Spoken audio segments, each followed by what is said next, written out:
Hi guys, and welcome back to my channel. Today I have Beauty and the Beast, and this is actually a really cool version. As you can see, I have my sticky notes in there. But this one actually has 12 different versions of Beauty and the Beast from around the world. It has the original Beauty and the Beast by Jean-Marie Le Prince Beaumont, and then it has her version in the original French. Then we also have Beauty and the Beast by Gabrielle Suzanne in here. And then we have different versions of Beauty and the Beast from Norway, China, Ireland, Greece, Italy, Denmark. There's one from Basque, one from Russia, and England.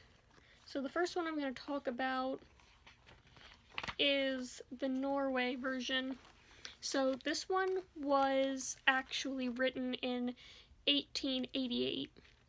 And instead of a beast, there's actually a white bear that comes to the house and pretty much says, "You guys are poor. If you give me your youngest daughter, I'll make you rich." And so then this one is called East of the Sun, West of the Moon. So then there's also, next we have the one from China, which was written in 1893. And it's actually not a beast at all, it's actually a serpent. And the father goes and looks for the flowers and in the woods, and he stumbles upon the serpent's house, and in the end, as always, he has to give his youngest daughter. This one's called the Fairy Serpent. So the next one is an Irish American one. It was written in 1889. And the beast is actually a lion in this one. This one is called Rose, because the daughter's name is actually Rose. And so the dad goes, and when he's coming back, he picks the rose for his daughter, and the lion then comes, and that's that. And then the next one is The Snake Prince from Greece, which was written in 1913. And obviously, as you can tell by the title, it's a snake instead of a beast.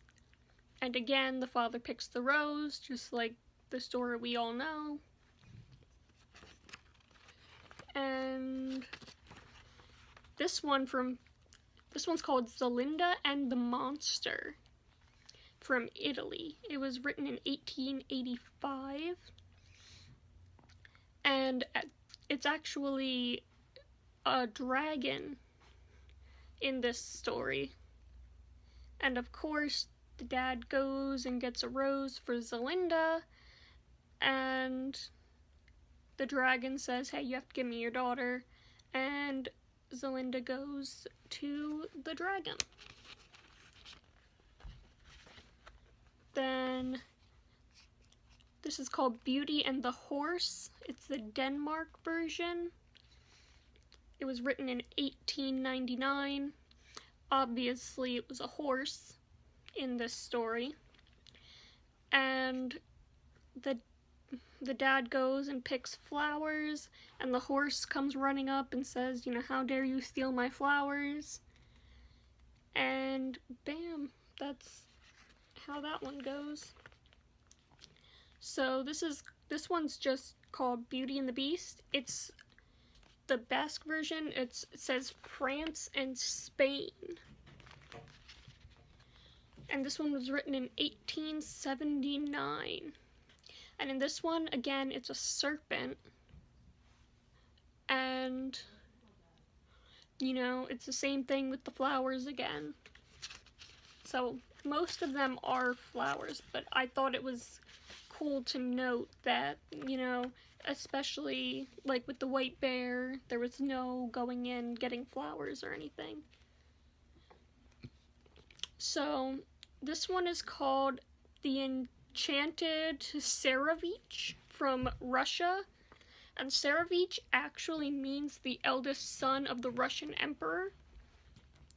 It was written in 1916, and again, the father goes to pick the flower, and this time, this one is actually pretty interesting. This is a winged snake with 3 heads, which I thought was pretty creative. It's different from any of the other ones. And then lastly, we have the Small-Toothed Dog from England, written in 1895. And this one is actually really different as well. The father goes, and while he's on his travels, he gets beaten and robbed. And this dog runs in and saves him, and the dog brings him back to his house and binds up his wounds until he feels better. And then the man's like, wow, that was really great. You know, what can I give you as a reward? And he starts listing all of these things, like a fish that can speak 12 languages, and, you know, all kinds of stuff. And the dog's like, no, I don't want any of your presents. I want something that means a lot to you. And so he asks for his daughter. And so, obviously, it was a dog this time, which was really, I liked how the beginning was really different from any of the other ones. I thought that was really cool. So I think the Small-Toothed Dog might be my favorite, or possibly, I really like the original Beauty and the Beast as well. So let me know if you've ever read any of these other versions of Beauty and the Beast, and if you haven't, I would really suggest you read them because they're all really, really great. And that's the end of my Laney's Book Nook for today. If you don't hate my face, subscribe, and it would really help me out if you would like and comment as well. And I'll see you guys later.